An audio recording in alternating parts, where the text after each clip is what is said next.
क्या होता है और सफल महिलाओं का क्या राज होता है, ये सारी बातों की कुछ झलकियां इस किताब में लिखी गई हैं, जहां पर 30 पावरफुल विमेन की कहानियां हैं। और इस किताब में इन कहानियों को एडिट किया है नैना लाल किदवाई ने। आज हमें मौका मिल रहा है इनमें से कुछ महिलाओं से बात करने का और जानने का कि उनकी सफलता के पीछे क्या कहानियां हैं, किस तरह की चुनौतियां रही हैं। हमारे साथ जुड़ रही हैं HSBC इंडिया की country head Naina Lal Kidwai, Kotak Mahindra bank की प्रेसिडेंट कॉर्पोरेट शांति काम्बरम, ANZN पार्टनर्स की फाउंडिंग पार्टनर जिया मोदी और टीच फॉर इंडिया की CEO शाहीन मिस्त्री। तो एक पावर पैक्ड पैनल है और यहाँ पर जितना भी मन कर रहा है कि उनसे कॉर्पोरेट दुनिया के सवाल पूछे, लेकिन हम आज ऐसा नहीं करेंगे। सबसे पहले तो ये पूछेंगे कि नैना, आपने इस किताब के बारे में क्यों सोचा और जब आप पावरफुल वुमेन की बात कर रहे हैं तो सिर्फ कॉर्पोरेट इंडिया को क्यों चुना? आप जो देखें, जब ये निर्भया इंसिडेंट हुई थी, मेरा जो रोल प्रेसिडेंट विकी में आगे बढ़ा था, जहां भी हम विदेश जा रहे थे लोग हमें पूछते थे कि महिला की क्या ये स्टेटस है आपकी कंट्री में, और मुझे ऐसे देख रहे थे कि हम जैसे अनोमली है कि हिंदुस्तान इंडिया की नहीं है। तो हमें यही महसूस हुआ कि इतने हमारे कहानी यहाँ है, जो CEOs इतने सारे हमारी औरत, हमारे विमेन जो बन चुके हैं, इनकी कहानी भी हमें बतानी चाहिए और इनकी कहानी हम बताते नहीं हैं। तो तभी से हमें ये इच्छा थी कि ये किताब को लिखें, और कॉर्पोरेट इंडिया तो हमने इसीलिए चूज किया है कि वही तो कहानी हम ठीक से समझते हैं। ओके, तो इस किताब में कुछ थीम्स भी हैं जब इन महिलाओं ने अपनी कहानियां लिखी हैं जो सिमिलर भी हैं। उसमें से एक है कि जिस समय पर आप लोग ने शुरू किया तो कितना मुश्किल था। जैसे आप लिखती हैं कि PwC ने पहले तो आपको रिजेक्ट कर दिया ये कहकर कि आप महिला हैं। शांति जी, आपका क्या एक्सपीरियंस रहा है और ओवरऑल क्या तब से जमाना बहुत बदल गया है? आई थिंक मेरे ख्याल से पिछले 25 साल में बदलाव तो है। 25 साल पहले जब मैं सोचती हूँ, जब मेरा पोस्ट ग्रेजुएशन हुआ था, तो 50 में से 2 महिलाएं थी जो प्रोफेशनल कोर्स करती थी। आज आप देखिए करीबन 50% महिलाएं हैं।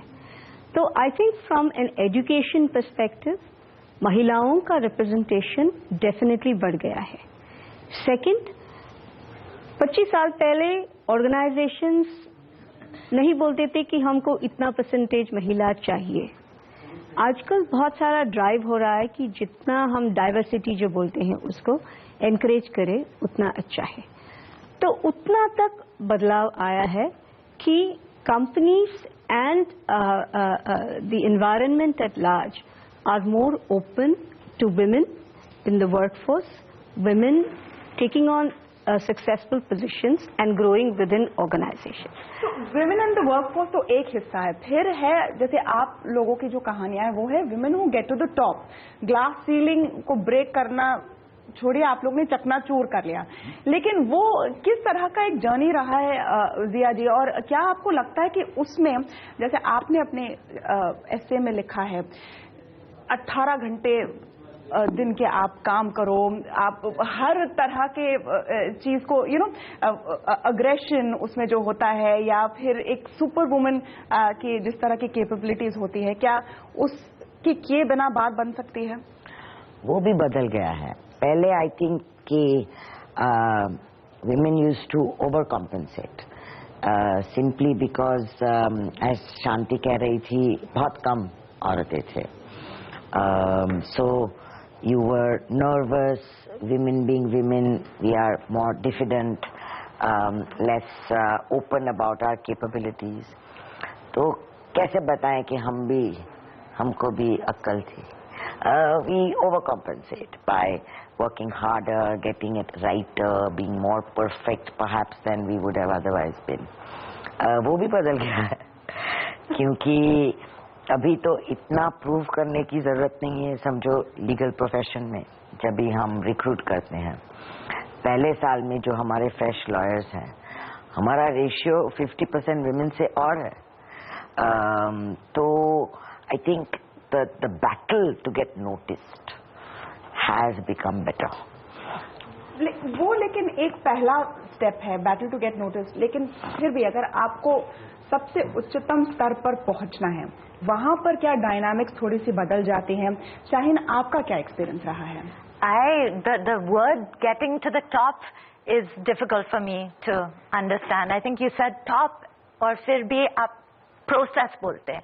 I think for me it's the process is important, and all of us are on that journey, and I feel it's small steps. Where I am today is because of small steps.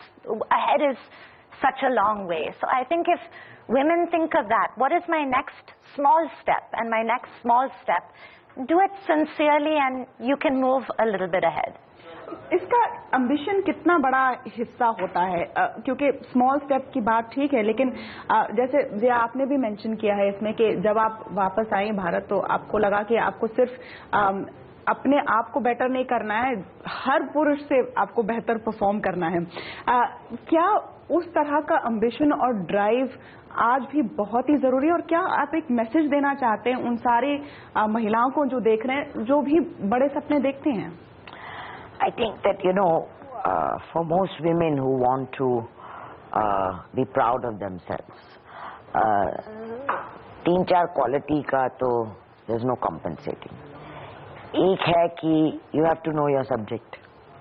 ऊपर से बात नहीं हो सकती. Second is you will only know your subject well because you love your subject. नहीं तो आधा ही काम होता है. Knowing and loving your subject means you have to spend time. तो फिर hard work आ जाता है. And फिर ये सब तीनों के बाद, in order to sustain and to face the ups and downs, courage जरूरी है. Not that this is not required of every man, but I think that women feel, maybe instinctively, that because they have to fight for the level playing field, this is what they have to demonstrate, such that their ecosystem, their peers, their juniors, their clients, their service providers, manufacturers, everyone seems to want that male plus quality. And I think this is the mix in which a lot of women can demonstrate it. Domain, passion, hard work, courage. Male plus वाली जो quality चाहिए, क्या वो fair है? क्योंकि आज भी जब हम कहते हैं कि लेवल प्लेइंग फील्ड हो गया है एक स्तर तक, लेकिन शांति, आप मानेंगे कि अगर आपको compete करना है तो कुछ स्फीयर्स में कम से कम आपको पुरुषों से बेहतर करना है. ये काफी नहीं होगा कि आप सेम लेवल पर रहो. You have to look at it slightly differently. आप थोड़ा अलग तरीके से देखिए जो जिया जी ने कहा था. See, when you enter the workforce, men, women almost 50% होते हैं. जैसे जैसे लेवल बढ़ता जाता है कॉर्पोरेट वर्ल्ड में, men ज़्यादा, women कम हो जाते हैं. Not because women are not competent, but because of many reasons. Women themselves prefer to be contented. Family हो सकता है, ecosystem होता है, social system होता है. As you get to the top, like it or not, you're small with the number of men, right? So what happens is there are a certain set of characteristics जो बनता है कि आप करें. पहला तो बेसिक है, फीमेल या mail, competence, passion, hard work is a necessary and a basic condition succeed करने के लिए. आप मेल हो फीमेल हो कुछ फर्क नहीं पड़ता, क्योंकि the world is so competitive, not internally, externally. अगर business में successful होना हो, आपके company, firm जो भी successful करना हो, you have to be top notch and you have to be really passionate, competent and hardworking, right? तो उस वजह से जो qualities चाहिए उसके लिए, right? Confidence, aggression, thinking ahead, right? Making sure you're on the ball all the time, right? Constantly on the move. ये सब qualities आपको लगते हैं जब लेडीज करते हैं तो मेल प्लस हो जाता है, for main it comes naturally, for women जब करते हैं तो आपको लगता है मेल प्लस हो जाता है। नेचुरली की बात नहीं, क्योंकि आप इसमें लिखते हैं और मुझे वो बहुत ही इंटरेस्टिंग लगा कि आप ना इस वर्क लाइफ बैलेंस के चक्कर में पड़ो ही मत, ये सुपर वुमन बनने की कोशिश करो ही मत, क्योंकि आप अगर देखें कि बहुत सारे लोग, और इस पर मैं आप सबका व्यू भी जानना चाहती हूँ, बहुत सारे लोग अब इसमें है कि घर भी देखना है, ऑफिस में भी एक्सेल करना है, सब कुछ ठीक से करना है, और सुपर मॉम वाले खिताब को बहुत ही बड़ा माना जाता है, लेकिन इसमें बहुत लोग पिस जाते हैं। I think it is possible and it may not be, depends upon, जैसे मैंने कहा है कि यू हैव टू डिफाइन आपका वर्क लाइफ बैलेंस क्या है। अगर आपका वर्क लाइफ बैलेंस है कि आप 7 days a week काम करें and 3 hours of every day, that's your work life balance. अगर आपको लगे कि मैं 5 दिन ही काम करूंगी और 2 दिन कंप्लीटली कट ऑफ करूंगी, that's your work life balance, right. Work life balance हर लोगों के लिए अलग अलग होता है, लेकिन कंपनियों के लिए तो एक समान होता है। Correct, but what happens is, सवाल पूछा जाता है can women have it all. अभी भी मैंने एक आर्टिकल लिखा था, the answer is yes and no. Yes, depending upon the ecosystem that you have, आपका फैमिली सपोर्ट, आपके ऑफिस में आपके सिस्टम, ऑर्गेनाइजेशन एक्सेट्रा, हो सकता है कि आप बहुत सक्सेसफुल हो, सब में सक्सेसफुल हो, पर कहीं ना कहीं डीपली कहीं कुछ तो रिग्रेट होगा, अरे मैंने बच्चे का फुटबॉल मैच नहीं अटेंड किया, अरे I could not attend this dance performance that I wanted to see. I am just saying, right, some compromises will remain in life. Then it is not possible that life does not have any compromise. Life is about compromise, men or women, okay? But it is possible to run a great home, to raise good kids and be successful at work depending upon your entire ecosystem. Right? Super mom या super woman के concept पर आपका क्या कहना है शाहीन? क्या आप ये पॉसिबिलिटी है भी या वो एक मिथ बन गई है? I think it's a myth. There is no super for me. I think where do you get your energy from? That is the balance. You know, balance doesn't come for 3 hours off, 6 hours work. To me, that is not balance. But do I get energy from being with my children, energy from music, energy from, and then make time for those things that are important to you. Okay Jiya, आपने इसमें लिखा है कि जब आपको realise हुआ at some point, जहां तक बच्चों की परवरिश जैसी चुनौतियां हैं, you allowed other people to come in and take and help you out with that. इस तरह के वर्क शेड्यूल में कैसे आपने बैलेंस लाया और क्या आपको लगता है वो पॉसिबल भी है किसी के लिए? क्योंकि जैसे शांति कह रही है, आप अपना वर्क लाइफ बैलेंस डिसाइड कीजिए, लेकिन शायद आपकी ऑर्गेनाइजेशन या आपके क्लाइंट्स वो नहीं पसंद करेंगे। नैना ने फॉरवर्ड में लिखा है कि जो कॉमन थ्रेड है amongst a lot of these 30 women is that they were fortunate enough to have infrastructure and an ecosystem. और आप सबकी स्टोरी पढ़ेंगे तो यही है। In my case, I was in a home where my mother-in-law was there. बहुत ही took a lot of weight. My husband was, I think, like most of the women in your book, a secure, happy, confident, proud spouse. Because रोज काम खत्म करके घर जाएंगे और रोज लड़ेंगे तो we cannot sustain. We will drop out. बड़ी recurring theme है, सब अपने पति के बारे में भी लिखते हैं और उस पर हम और चर्चा जारी रखेंगे। बस एक छोटा सा ब्रेक लेंगे, आप कहीं जाएगा नहीं, क्योंकि हम बात कर रहे हैं मुंबई के और देश के कुछ बहुत ही पावरफुल वुमेन के साथ, उनकी कहानियां जा रहे हैं। बने रहिए हमारे साथ।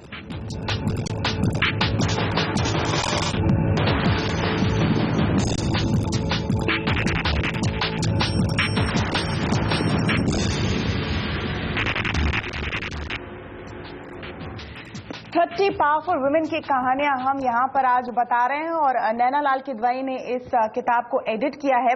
आज उनका गला खराब है इसलिए आवाज नहीं निकल रही है, लेकिन वो हमें सपोर्ट दे रही है और ये एक और एग्जाम्पल है मेरे मुताबिक कि जो भी हालत हो लेकिन जो काम है वो तो पूरा होगा, क्योंकि इसमें आपने अपने पर्सनल लाइफ के एक बहुत ही डिफिकल्ट एक्सपीरियंस के बारे में भी लिखा है, जब आपके पति बीमार थे और कैसे आपने एडजस्ट किया। और उसमें से एक जो बात मुझे स्ट्राइक हुई और शाहीन और जिया जी, इस पर मैं आपसे पूछना चाहती हूँ। नैना इसमें कहती है कि जो अपने पर्सनल प्रॉब्लम्स हैं वो आप अपने टाइम में सॉर्ट कीजिए, don't expect your company to understand. क्या वो चीजें बदल रही हैं और क्या ये फीजिबल भी है? Shaheen. In our work, it's very much one, your life and your work. So you can bring your problems, office pay, you can take your office problems home. It's all one. Okay, Jiya ji, आपको तो big मामा का खिताब मिला हुआ है आपके दफ्तर में। पहले बताइए कि क्यों आपको लोग बिग मामा बोलते हैं, और साइज देख लीजिए। And as a female boss, क्या आपको लगता है आप ज्यादा कंसिडरेट हो पाती हैं लोगों के पर्सनल प्रॉब्लम्स को लेकर, या फिर कोई फर्क नहीं है? नहीं, I think at least when we first started, सबके पर्सनल प्रॉब्लम्स मेरे प्रॉब्लम्स हो जाते थे. I think women are more available to be talked to. Women themselves have more EQ, so they can pick up perhaps a little quicker and are more sensitive. If I see somebody is not looking too energetic for a couple of days, I would have called them in when we were smaller. Abhi, it's not possible to figure out everybody's problems. But what I do is I make sure that the ecosystem of the firm and the messaging, and what I now believe most of my partners believe, is that we are here, and one of the important things is to retain our women. Because we start at 50, we should not end at 10. And therefore really, why do women stay? Why do women leave? How can women help women stay? That, I think, has become more of my thought process than listening to everyone's problems. But if I'm late at night in the office, 1 बजे लड़की आएगी, मुझे बताएगी घर में ये चल रहा है, हस्बैंड ने ये बोला, सासू ने ये बोला, and I have to tell them like a big mama कि अभी लड़ाई नहीं करो, ठीक से जाओ. जैसे इसमें नैना बताती है, और आपने भी अपने ऐसे में बताया कि आप जब एक्सपेक्टिंग थे, 8वें महीने में आप लोग काम कर रहे थे, और वो कैपेसिटी शायद सब में ना हो. शांति, तो क्या एक्सपेक्ट किया जाए कि लोग आपकी ऑफिस समझे, या आप पुश करेंगे? क्योंकि कहीं ना बीच में हर एक के मन में ये सवाल आता है कि अगर मैं वो सुपर ह्यूमन स्टेप नहीं लूंगी तो क्या मैं पीछे रह जाऊंगी? See, you've got to distinguish between Roj ka problem and, let's say, when someone is expecting. When someone is expecting in the 8th month, forget me. People around the lady are considerate enough, which is male colleagues, to make sure कि भाई उसको sales call में कोई गाड़ी में जाए, कहीं जाए, etc. जैसे जिया ने कहा, it is important what message you're giving that you're a caring organization. Because in our business it's about people. In most businesses it's about people. So जब आप working with a large workforce, if you care about people, the ecosystem becomes more considerate. So if a woman is in the 8th month pregnant, right? Yeah, you have office work if she's coming to office, but there are some considerations that creep in. Having said that, Naina ma'am तो flight पकड़ रही है, professional, मुझे लगता है कि चढ़ने भी नहीं देंगे flight. So if you look at it, I think from an organization's perspective, you have to get work done. But does that mean that you are robots, zeonic human beings? No, we're all human beings, and I think there is some amount of care and consideration. Women, I agree, bring more EQ. They immediately sense what's wrong and what's not wrong. So it is a fine line between professional and personal. But organizations have to be caring, and I think women certainly make a difference in making organization more caring. हमारे case में हमारे boss में नहीं कहा कि नहीं. आपने लिखा कि आपके बॉस ने कहा बस करो, अब नहीं, अब और काम मत करो इस समय में. लेकिन विमेन बॉसेस की बात करते हुए, एक तरफ जैसे जिया जी कह रही हैं कि लोगों के प्रति वो ज्यादा सेंसिटिव होती है, एक दूसरा भी स्टेरियोटाइप है विमेन बॉसेस का, और वो पॉपुलर कल्चर में बहुत दिखता है कि वो बहुत ही सख्त आयरन लेडी जैसी होती हैं, और वो औरत लीडर्स नहीं होंगे in the long term. You see, because no over-aggressive man or woman can be a good leader. Leadership मतलब कि you have to take teams along with you. You have to treat people as... ये शायद इसलिए होता है क्योंकि जब आप compete कर रहे हैं on par, आप शायद जो आपको रिपोर्ट कर रहे हैं वो बहुत सारे पुरुष हैं, तो ये लगता है कि अगर आप softness दिखाएं तो उसे कमजोरी के रूप में ना दिखाएं. No, I don't agree at all. I don't agree at all. And Naina is right. She's saying, look at the people on this podium, and if you look at the rest of the 30 women, you know, maybe it is a stereotype that is depicted more in books and media or whatever. But when you go to real life, you don't have a choice but to have qualities that, you know, some of what Zia talked about, which is considerate, you know, listening. You have to listen as a leader. You've got to take people along, kyunki hamara business, people businesses. So I think that kind of stereotype honestly does not exist. People will not be successful beyond a point. और एक तरह से ज्यादा देर टिकेंगे नहीं as leaders. एक और point जो बार बार बात होती है, और ये सवाल कई बार मेरे दिमाग में भी आया है, जब कंपनियां जेंडर डाइवर्सिटी की बात करती हैं और फ्लेक्सी आवर्स और महिलाओं को ये सुविधाएं दें, तब उनके जो पुरुष कोलीग्स हैं उनके दिमाग में क्या चलता होगा? वो भी एक सॉर्ट ऑफ रिवर्स डिस्क्रिमिनेशन की फियर होती है कि क्या इनको ज्यादा तवज्जो मिल रही है क्योंकि ये महिलाएं हैं? क्या वो एक फियर है?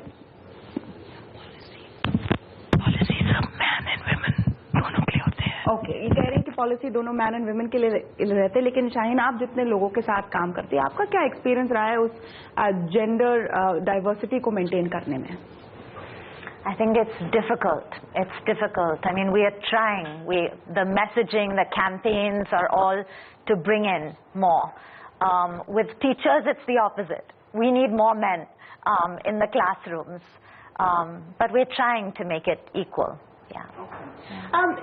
एक और जो बड़ा तबका है, जैसे आप लोग जिनकी कहानियां इस किताब में हैं, आप में से कई लोगों को मौका मिला कि आपके परिवारों में एक पिता थे जो बिल्कुल फोरफ्रंट पे थे कि उनकी बेटियां पढ़े और आगे बढ़े.